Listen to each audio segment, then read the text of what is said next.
I want to ask you something, and this time I won't soften it, not because the question is harsh, but because this moment deserves clarity. If you're listening right now, it isn't accidental. There are certain seasons in life that slow the world just enough for truth to rise to the surface.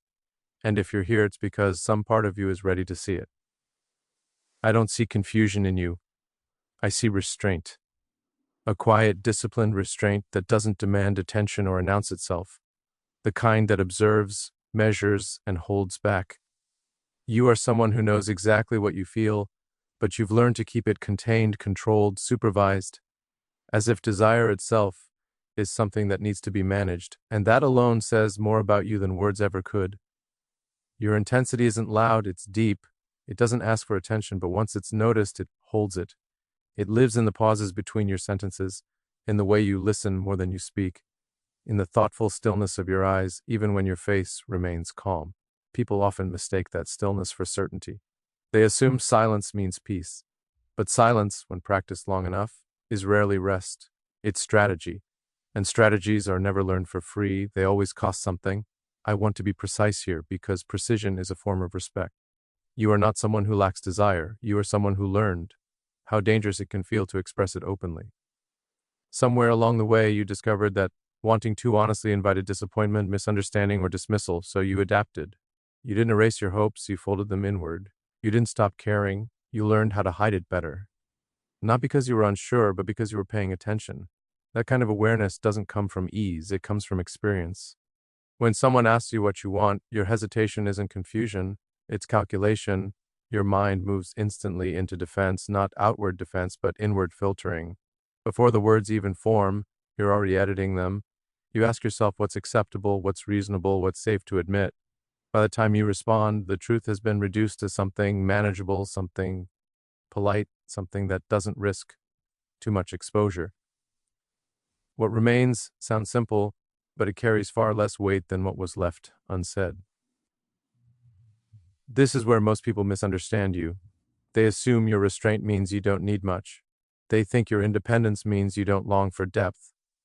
They read your composure as proof that uncertainty doesn't touch you. That interpretation is convenient, but it isn't accurate. The truth is more layered. You don't avoid desire because you don't feel it. You avoid it because you feel it deeply enough to know what it costs when it's ignored. You've trained yourself to need less out loud than you actually need inside. Self-sufficiency became a language you learned to speak fluently. And while that skill protected you, it also taught others how little effort they need to make to stay close to you, not because you demand nothing, but because you rarely insist on being fully seen. This kind of restraint looks like discipline. It looks like maturity. It looks like strength. And in many ways, it is. But discipline applied to longing has consequences. It teaches you to negotiate with your own heart, to delay honesty, to postpone clarity. You begin telling yourself that now isn't the right moment, that later will be easier, that silence is temporary. But silence, when repeated, becomes structure, and structure shapes identity. Over time, you don't just choose quiet, you become known for it.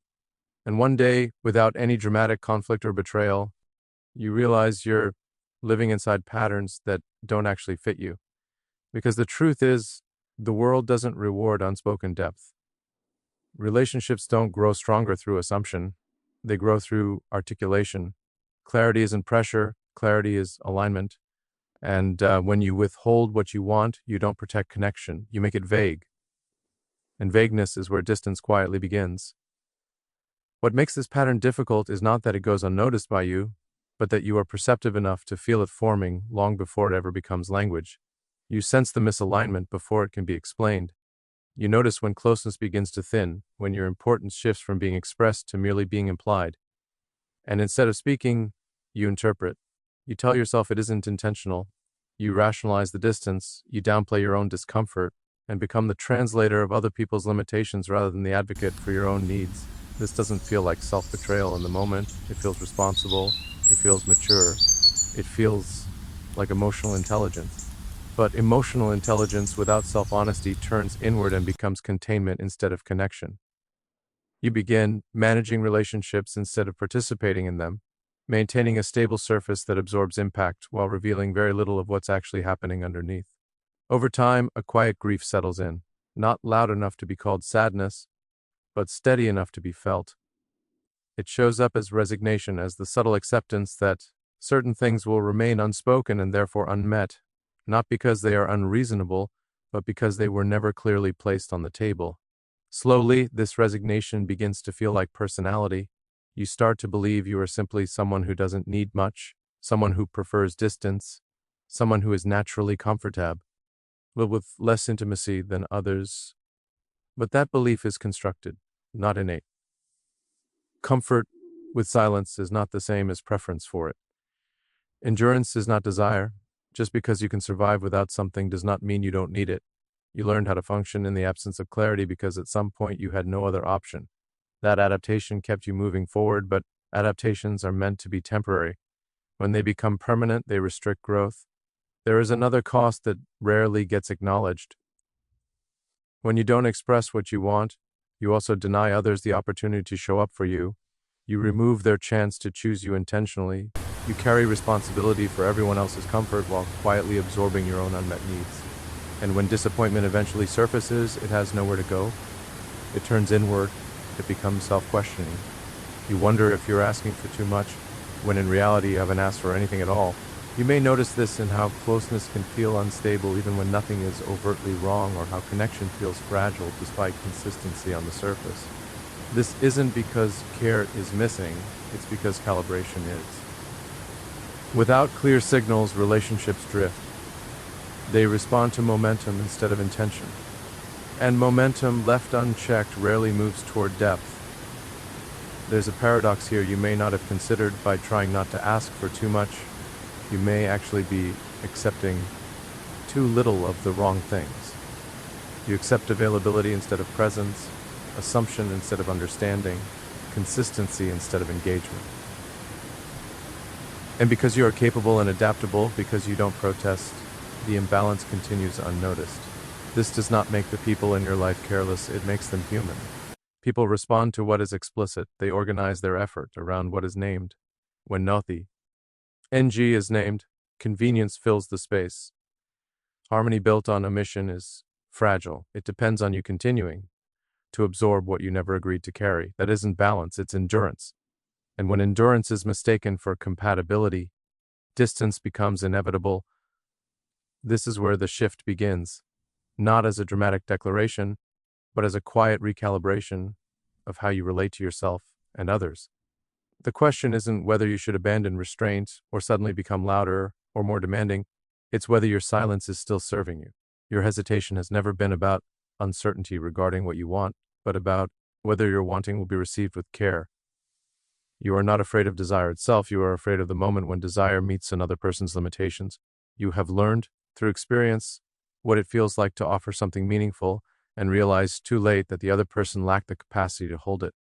That kind of disappointment leaves an imprint. It teaches you to measure your honesty, to reveal only what you believe can survive the interaction. Over time, caution becomes instinct, and instinct becomes identity.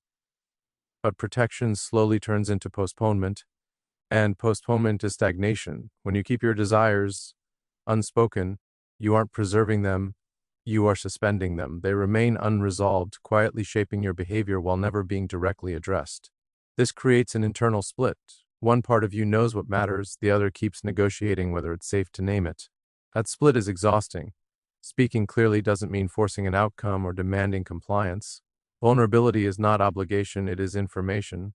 What others do with that information reveals capacity, not your worth. Silence avoids immediate discomfort, but it also avoids truth.